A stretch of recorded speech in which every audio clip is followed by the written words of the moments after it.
Hello, I'm Tim Pratt. I'm an author of various things, including a couple of Arkham horror novels.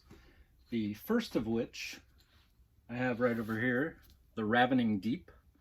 And I have a new book that's just come out, or is about to come out, called Herald of Ruin. It is a sequel to The Ravening Deep. Both of them concern Carl Sanford, the head of the Silver Twilight Lodge, which is an occult order in Arkham. And Carl is a sort of smug, arrogant, wealthy, incredibly powerful, amoral individual. Carl is not an evil person because he wants to protect the world, because the world is where he keeps all of his stuff. And he enjoys his power and his influence. So he's never going to be one of those people chanting in a circle in the woods to try to raise a great old one to destroy everything. Instead, he's going to try to amass power to protect his own interests.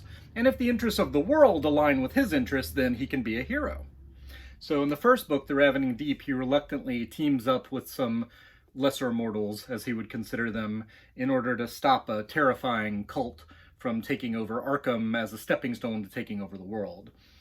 By the start of Herald of Ruin, things have sort of settled down, gotten back to normal again. You know, he's replaced the members of his staff who got murdered the first time. And as a result, he is back in control, back in power.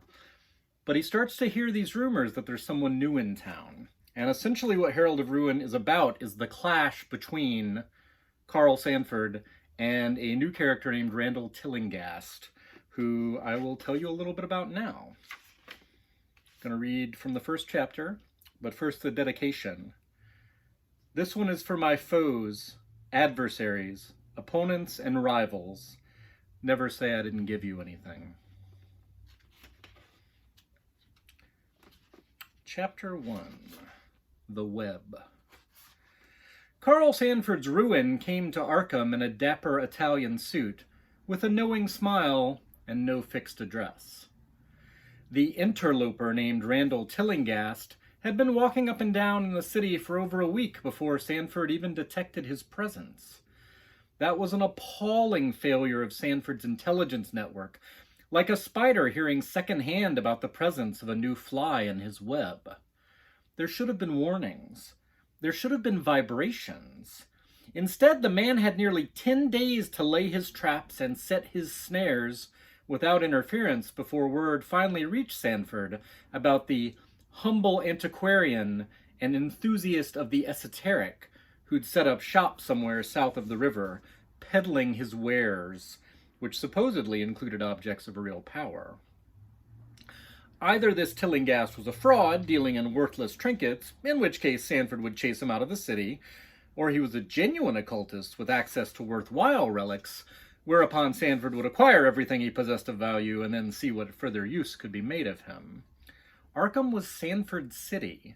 You couldn't just move in here and join the game without asking permission and paying tribute.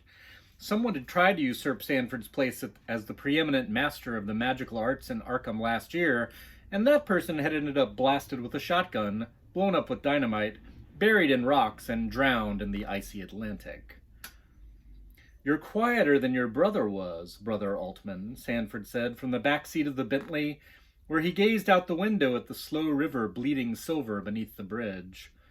His driver, bodyguard, and, increasingly, confidant was the slightly younger sibling of one of Sanford's former lieutenants. The first Altman had died in a hotel room, murdered by cultists, and a bit later the twisted doppelganger those cultists had created to take Altman's place had died in a temple devoted to their dead deity beneath the sea. The new Altman was broadly similar to his brother in terms of expertise, experience, and discretion, but he lacked the original's sardonic sense of humor. He did still possess both his ears, while his predecessor had lost one in some overseas unpleasantness, which Sanford supposed was some sort of cosmic balance. "Our mother used to say Reggie wouldn't say boo to a goose," Altman replied, "but that I wouldn't say shit if I had a mouthful." "How charming," Sanford sniffed. The new Altman had come to Arkham last year from a sojourn in Africa, where he'd been doing unspeakable things for some colonial government or another, to attend the funerals of his brother and his niece, who'd also been lost in the unpleasantness last year when the lodge was assaulted. Altman the Younger had agreed to stay on as Sanford's new personal assistant for a healthy salary and the opportunity to vent some of his rage on the lodge's enemies. If you're going to be my batsman and bodyguard, I'll need you to indulge in the occasional conversation. I do some of my best thinking aloud, and without a partner in dialogue, it would just be ranting. Am I all of those things, then? All right, I'll try to hold my end up. Altman guided the Bentley slowly into the narrow streets of Rivertown. No actual address, eh? Frustratingly, no, Sanford said. Each of my two informants gave me a different location, which means one of them was confused. Both placed this new shop near the graveyard, though. It's called Tillinghast Esoterica and Exotics. How gauche. You might see my name on a building at the university someday, but I'd hardly emblazon it above a mercantile concern. They drove up and down the streets of the Rivertown district, but saw no sign of a new shop. It has a green door, apparently, with a sort of eye painted on the window, Sanford said, though Altman knew that already. A cheap ploy to appear mystical and draw in the credulous, no doubt. They traversed the densely packed blocks of the merchant district and passed the former site of Huntress Fashions, a "For Let" sign in the dusty window, and Sanford felt a twinge in his guts he chose not to investigate. A lodge member named Diana Stanley had operated that shop for a time, but she'd left town after betraying Sanford's trust and then saving his life. That last part probably made them even, or maybe put Sanford very slightly in her debt. Better for all involved that she'd left town with her beau. Sanford had resisted the urge to deploy agents to track her down. Let her do as she would, as long as she wasn't doing it in his territory. Sanford drew much of his strength from the past, of course, but he preferred to look forward to the future, whenever possible. "Dash it, just go to the general store," Sanford commanded, and Altman obeyed without complaint. They parked near the ramshackle structure, a neighborhood institution despite its decrepit aspects, and Sanford said, "You may as well wait here.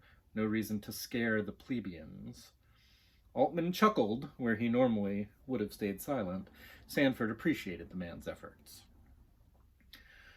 The Magus of Arkham slid out of the car and walked up the warped board steps, nodding to a couple of old-timers who sat in rockers on the drooping front porch. They nodded back, eyeing him with open suspicion. They might recognize him. Sanford was well known in town, of course, and those of his social class weren't very welcome here. Or they might simply be reacting to the presence of a man who was wearing a suit instead of stained dungarees or overalls. He pushed through the door, a bell clanging discordantly overhead to herald his arrival. The musty general store was crowded with wooden shelves holding everything from tinned foodstuffs to used hand tools, arranged in no discernible order. A sullen, bearded man slouched on a stool behind the wooden counter, seated next to an immense jar of pickled eggs suspended in a suspicious greenish fluid. They reminded Sanford of the peculiar biological specimens preserved in the laboratories deep beneath the Silver Twilight Lodge house. The shopkeeper, Sanford could never remember the man's name, looked right through Sanford as if he were a pane of window glass, with nothing much of interest on the other side. Sanford wished he'd brought his walking stick. Smashing that jar of eggs would get a reaction, wouldn't it? Instead he smiled, strolled to the counter, and rapped his knuckles on the wood briskly. "Hello, my good man. I wonder if you might be able to assist me." The shopkeeper grunted. "First time for everything." "I'm looking for a shop that I understand has recently opened in the area." Now the man barked a laugh, showing off yellowed teeth. "Why would I send a customer off to one of my competitors?" Sanford looked around at the dusty bags of flour, the chipped glass jars and rust-edged shovels, and sniffed. "I don't think your business and his have much overlap in terms of inventory. It's called Tillinghast Esoterica and Exotics." When Sanford spoke those words, it was as if the shopkeeper had downed a revitalizing tonic. He stood straighter, his eyes brightened, and his smile went from sly and knowing to wide and genuine. "Mr. Tillinghast, why, of course he's a true gentleman.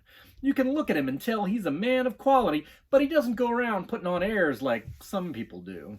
He even brought me a little gift, did you know that? Like he was welcoming me to the neighborhood, when it should have been the other way around." "How very hospitable of him," Sanford said. "Now where exactly—" "I'll show you." The shopkeeper bent down and reached beneath the counter, drawing out a snow globe. A perfectly unremarkable example of the form, as far as Sanford could tell. The shopkeeper shook it vigorously, filling the glass sphere atop the rounded stone pedestal with a flurry of white flecks. The artificial snowflakes were usually made of wax or meerschaum, Sanford understood, but as he leaned obligingly forward and peered at this one, he wondered. This looked very much like actual snow. Even after the shopkeeper put the globe down on the counter, the snowstorm inside didn't abate, the fragments not settling as gravity should have dictated, but continuing to fly about in all directions, obscuring the contents. Sanford only caught glimpses of the shape inside, but where he would have expected a snowman or a white deer or a country church, he saw, was it a man, bundled up, bent forward as if walking against the wind? The snow just flurries around all by itself in there, though it goes faster when you give it a shake, the shopkeeper said proudly. Mr. Tillinghast told me it's on account of, what was it, a complex chemical interaction among incompatible material elements. It's a simple magical charm, Sanford thought, but such trifles are sufficient to amaze a simpleton. The flakes had probably been enchanted to abhor the fluid they floated in, and the glass that surrounded them and one another, and flurried incessantly in a fruitless bid to escape. Still, it seemed a lot of effort to go to for a child's toy. He saw a flicker of darkness, a black speck among the flurrying white, and peered closer, almost putting his nose on the glass. Was that glimpse of a humanoid figure moving? Actually trudging through the snow? Why bother with such a detail? The shopkeeper snatched the globe back, and when Sanford looked up at him, he saw naked hate and avarice in the man's gaze. "This is mine," the shopkeeper said. "You don't need to go touching it." "I wouldn't dream," Sanford said smoothly. "It's a beautiful piece. I can see why you're so fond of it. Might you direct me to Mr. Tillinghast's establishment? Perhaps I could procure a slightly less wondrous item for my own enjoyment." The shopkeeper squinted, suspicious, and then shrugged his bony shoulders. "I'm not sure. I've never been there myself. Mr. Tillinghast just stopped in to introduce himself a few days ago and had himself a pickled egg. Best he'd ever had, he said. I'm making myself." And went on his way. "I heard he's got a place not far from the graveyard, but beyond that I couldn't say." Capital.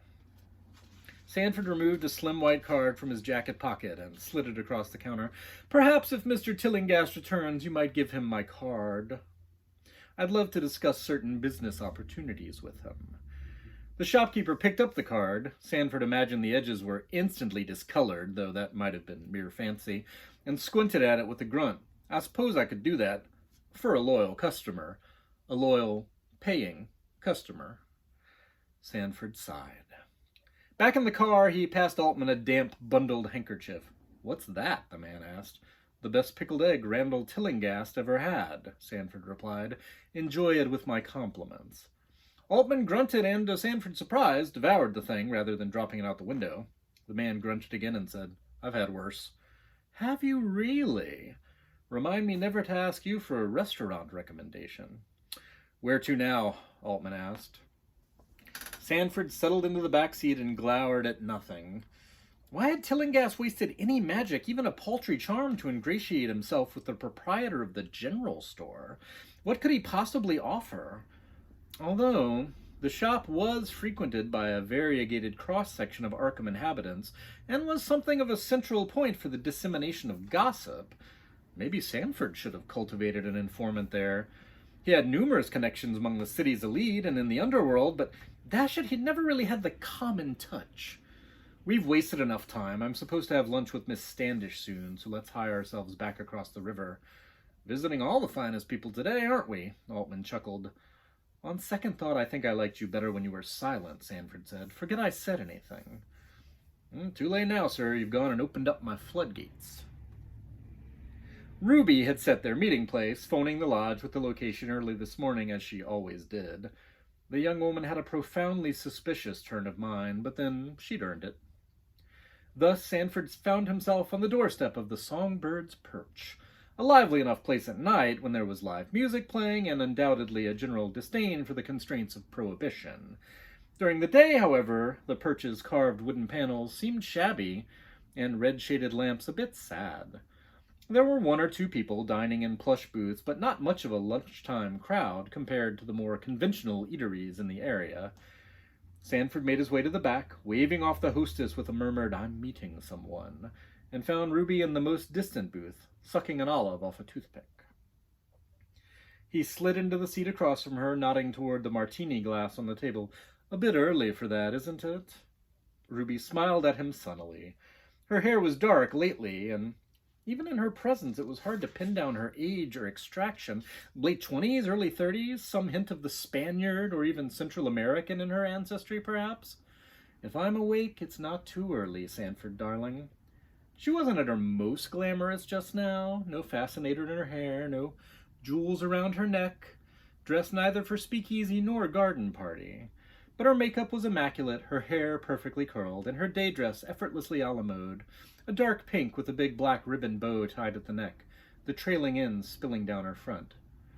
Ruby was capable of making herself up to look like the dowdiest hausfrau or an innocent farm girl in the city for the first time, or a silver screen vamp to put Theta Bara to shame, depending on which appearance best suited her stratagems. He was tempted to think this version was the real Ruby, shorn of all disguises, but Sanford knew better than that. If there even was a real Ruby, he didn't think this woman shared her with anyone but herself. She tapped the rim of her glass with one of the rings on her fingers, making it chime. "Would you like something?" He settled back into the booth, which was actually quite comfortable, the better to entice visitors to sit and drink a while. "I'm quite all right. We could simply meet at the lodge, you know. I don't like talking business in public." Not that anyone was paying them the least bit of attention. "They know I like my privacy here, and you know why I don't like to go to the lodge." "Tut, tut," Sanford said. "You were hardly locked up in the basements for any length of time at all. You escaped almost immediately." "My brief imprisonment aside, I was pursued through those basements by a monster. I have unpleasant associations with the place." She made a face which was, in fact, less revolting than the monster in question. "You should see the creature now," Sanford thought. "Monster is a bit much," he said. "It was merely a guardian, and you were trespassing. But yes, I take your point." Sanford's relationship with Ruby was historically rather fraught. She was a professional thief who'd robbed his vault below the lodge of priceless relics some years ago, and he'd even arranged a trap to lure her back to Arkham so he could take his revenge on her. But she'd become entangled in all that business with the cult of Asterius, and in the process the two of them had become necessary allies, fighting back to back against a common enemy. He'd agreed to forget her transgressions in light of her service, and they now had a reliable, if never totally comfortable, working relationship. She was very good at what she did. She must be, if she'd managed to steal something from him. "Why did you want to see me?" she asked. "Right to business." She seldom spent any of her charm on him, which was fine since she was immune to such blandishments. "Oh, I have a job for you. But before we get into all that, have you heard of a man named Randall Tillinghast?" Sanford had myriad connections all over Arkham, since many of the city's most prominent and influential citizens were members of the Order of the Silver Twilight, known universally, informally, and erroneously as the Silver Twilight Lodge, the social organization and esoteric order that he ruled absolutely. But Ruby had a different set of connections: bartenders, small-time thugs, dock workers, housemaids, the little people who kept the city humming along. Sometimes she knew things he didn't. He wasn't expecting a reaction like this, though. "Tillinghast?"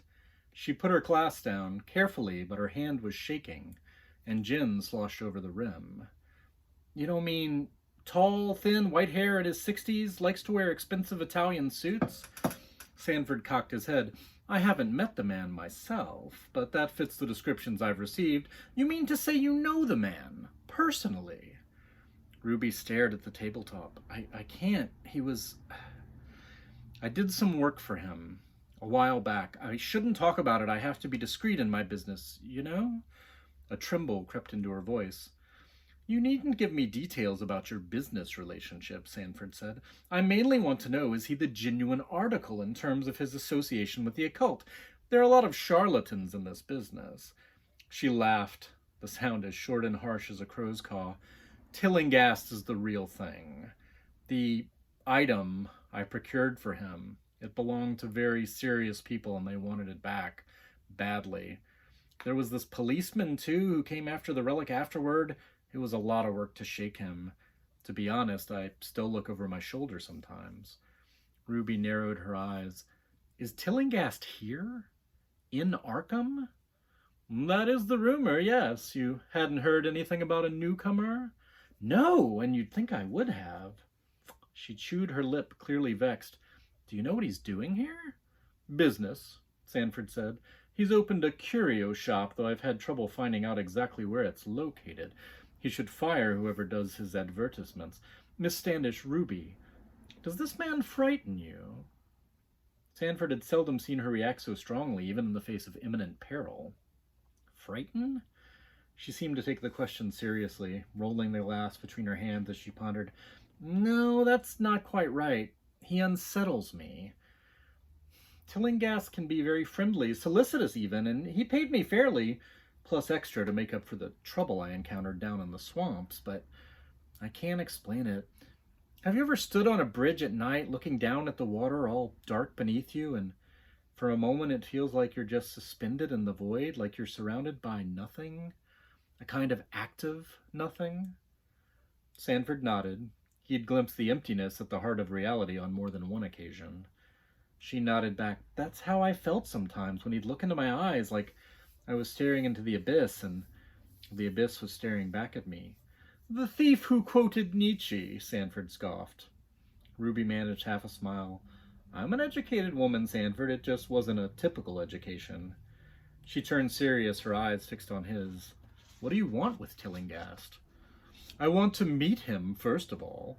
I want to peruse his wares and see if there's anything worth acquiring, especially now that you've told me he might have objects of real value. I wish to take the measure of the man and see if he could be useful to me. Or dangerous to me, he thought, but he'd hardly admit that concern out loud. Sanford leaned forward. Can you give me any other impressions of him apart from his void-like gaze? Not really, Ruby said. He hired me, I did the job, he paid me, we parted ways. I only met him face-to-face a few times. He definitely has the manners of a gentleman, but he probably has the soul of a shark. It was Sanford's turn to grin. I've been told I can be a trifle shark-like myself. I'm sure in my presence this Tillinghast will become like unto a minnow. Would you please make some inquiries for me and see if you can find the location of his shop? A surprise visit could be in order. She shrugged. I'll see what I can do. Excellent. Once you've found him, perhaps you could offer to renew your association. I'm sure he could use someone with your skills, whatever his precise intentions are. And in the process, if you pick up any useful tidbits of information about his plans in Arkham, you can pass them on to me. You want me to be your spy, Sanford? Ruby shook her head. That's going to cost you. I would expect nothing less. You know the depths of my purse. I'm sure we can reach a satisfactory arrangement. I'll see what I can do, she repeated. No promises, but if the opportunity to renew my acquaintance with Tillinghast comes up, I won't let it pass me by.